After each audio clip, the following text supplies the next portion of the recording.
की पूजा, भोग फल की सिद्धि। पूजा से भोग और फल की सिद्धि होती है। वह क्रिया जिसके करने से समस्त भोग फल सिद्धि हो जाती है,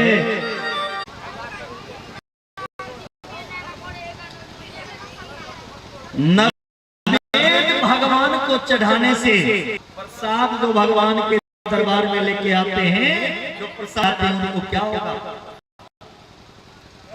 कभी आपने सुना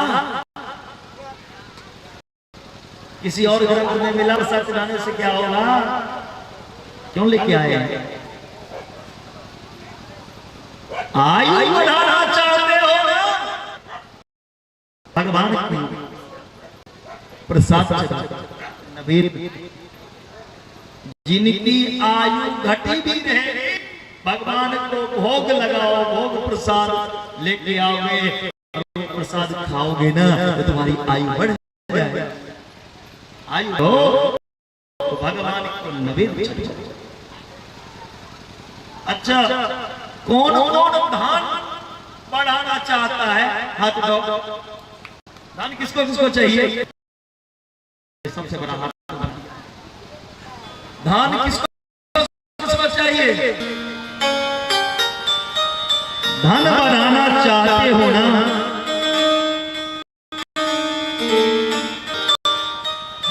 धूप दिखाओ।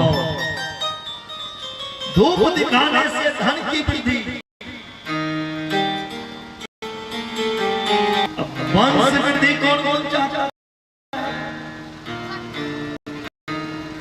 अभी आप डालें।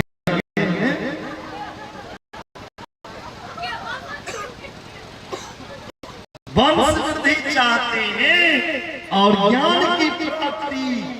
ज्ञानता को दूर करके जो क्या चाहता है, अगर दीप दान करे, एक दीप दान करने से अंधकार मिट जाएगा। एक दीप जीवन के अंधकार को दूर कर सकता है। इसीलिए जीवन के अंधकार को दूर करके जीवन में ज्ञान पाना चाहते हो तो मंदिर में दीप जलाओ। यहाँ तो भैया दीप लोग 3 तारीख देख करके जलने आते हैं। छोटे पट्टी में स्थल में दीप जला लोगे, शिवालय साक्षी है, इससे बड़ा पुण्य कहां मिले? कौन कौन दीप बना करके लाता है? कोई नहीं।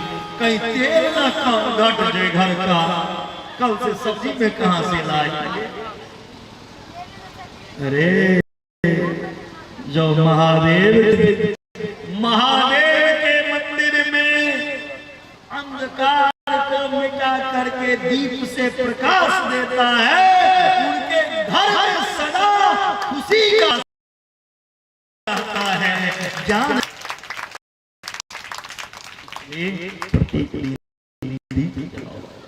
अच्छा, पान कौन कौन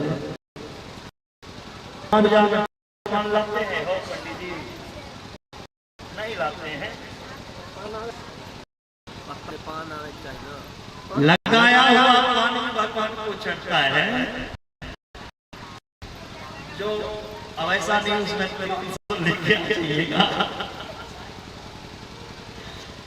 पान चढ़ाने से भोग की प्राप्ति होगी।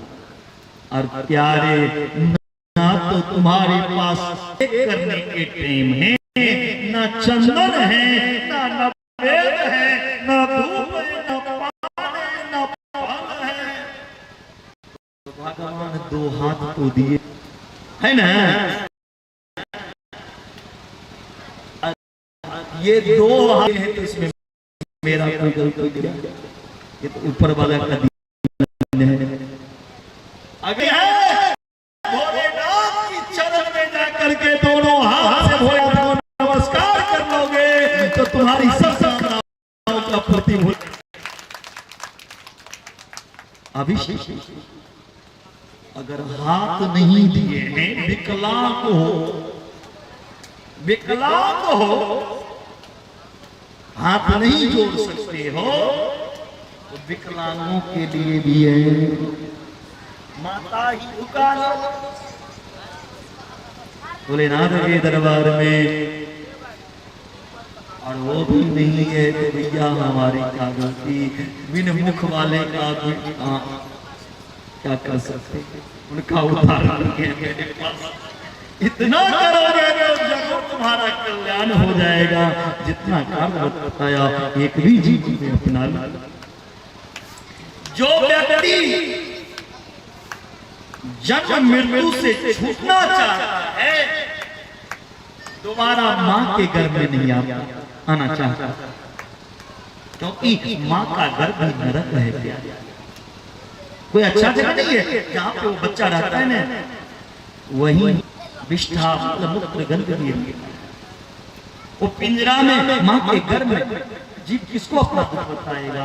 गर्भावास दुखम को जन्म देगी, वो माँ बाप भी उस बच्चे को कष्ट ही दे रही है पेट में। तुरंत अपने सास से कहती, माँ जी एक बाजार से पिज्जा मंगवाई दो, समोसा मंगाई दो, मुझे वो भी ठहरी। अरे खाएगी समोसा तिनकोनिया तो औलाद कहां से तेरा सीधा होगा। सीधा औलाद चाहते हो, सात्विक भोजन करो, समोसा ही टेढ़ा तो तेरा बेटा कहां से सीधा बनेगा। संस्कारित करना चाहते हो ना, तो सात्विक भोजन करो। मिर्च मसाला कम प्रयोग करना चाहिए। जब जीव गर्भ में हो, वो बच्चा हाथ को जलाता है, बच्चा किसे अपना दुख कहे, किसे अपना वेद कहे। अगर दोबारा मां के गर्भ में नहीं आना चाहते हो, पुनरपि जननम पुनरपि मरणम पुनरपि जननी जठरे शयनम, हमेशा हमेशा के लिए मुक्त पाना चाहते हो, तो भोलेनाथ को माता, भोलेनाथ को पिता और पार्वती को माता मानकर उनकी पूजा कर लो। संसार को माता पिता बनाने की जरूरत नहीं पड़ेगा, और तुम्हारे माँ बाप भोलेनाथ बन जाएंगे और गोदी में बिठाएंगे। बोला बाबा को क्या, बोले बाबा आप ही मेरे माता, आप ही मेरे पिता। एक भक्त नया नया चप्पल पहना था, खरीदा नया चप्पल, बड़ा महंगा चप्पल। चप्पल महंगा हो या सस्ता हो, उसे गले में तो नहीं पहना जाएगा, उसे तो चरण में ही लगाना पड़ेगा। वो गया शिवरात्रि के दिन भोला बाबा के दर्शन करने, भीड़ बहुत, सोच रहा है कहीं यहाँ चप्पल खोल करके मंदिर में जाऊंगा तो भाई 2200 का चप्पल है वुडलैंड का। अब कोई लेके चला जाए तो मेरा 2200 रुपया भोला बाबा के चक्कर में पानी में चला जाएगा। अब क्या क्या समझ में नहीं आ रहा। जहां मंदिर था, मंदिर के गेट के आगे भोला बाबा के सामने चप्पल रख दिए बेचारा, और हाथ जोड़ के कह रहे हैं भोला बाबा को, तुम्हें माता। फिर ध्यान आया चप्पल है कि नहीं, इधर कर लिए चप्पल के तरफ, चपिता तुम्हें माता कौन हुए, भोला तुम्हें माता। पिता के किधर हाथ गया, तुम्हें बंधु। अरे तेरी पूजा ऐसी तो कहां से भोलेनाथ मिलेंगे। पितु मातृ स्वरूपेण शिवलिंग प्रपूजये। पिता माता स्वरूप मानकर जो शिवलिंग की पूजा करे, वो दोबारा इस संसार में भटकने के लिए नहीं आता।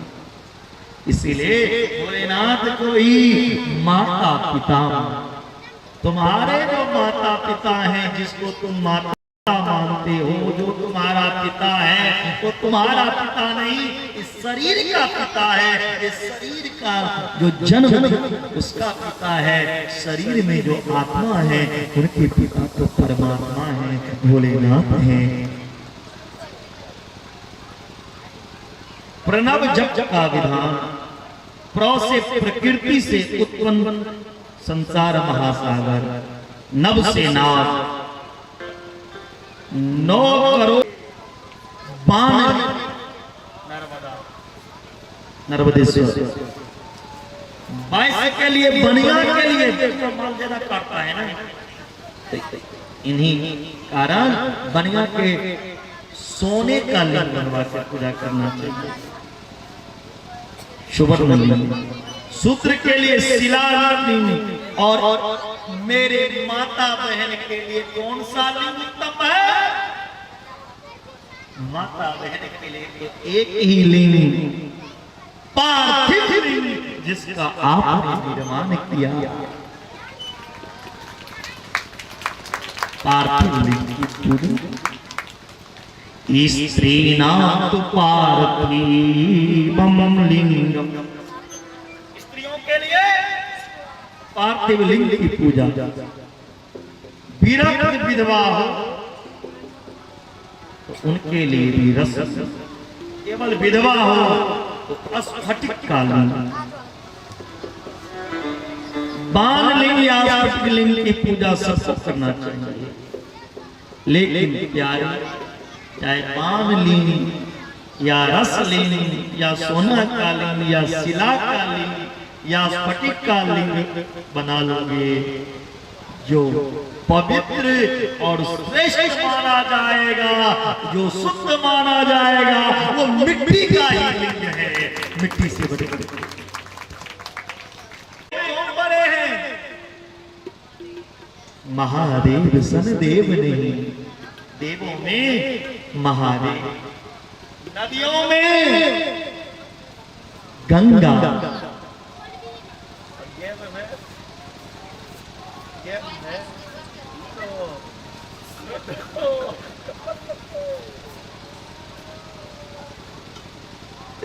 नदियों में गंगा, मंत्रों में